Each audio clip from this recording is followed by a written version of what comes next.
السلام علیکم ورحمۃ اللہ وبرکاتہ۔ یہ جو 10 دن ہیں یہ دعائیں یاد کرنے کا بہترین وقت ہے، کیونکہ جو کام بھی ہم کریں گے اللہ تعالیٰ اس کا اجر کئی گنا عطا کرے گا۔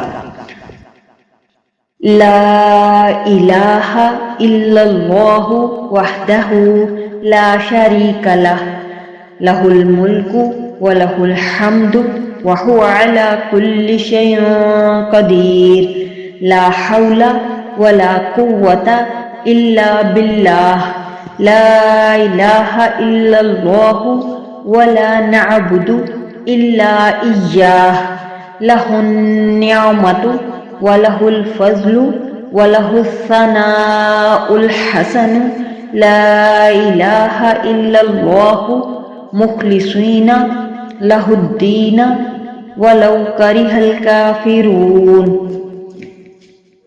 اس کا ترجمہ یاد کر کے جب آپ اس کو یاد کریں گے تو انشاءاللہ یہ کبھی نہیں بھولے گی، اور پھر اس کو مانگتے ہوئے بھی انسان کو پروٹیکشن کا احساس ہوتا ہے اور اللہ تعالیٰ کی حفاظت کا، کہ اللہ تعالیٰ ہماری حفاظت کرتا ہے۔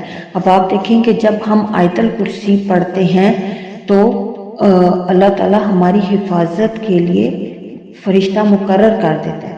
یہ رات کے لیے آیا ہے، لیکن جب ہمیں دن میں بھی ضرورت ہو، کسی انسان کو ڈر ہو، خوف ہو کسی چیز کا، تو وہ آیت الکرسی پڑھے تو اللہ تعالیٰ کی پروٹیکشن فوراً آتی ہے، کہ اس کو سکینت مل جاتی ہے، اس کو اپنے آپ کو عافیت محسوس ہوتی ہے۔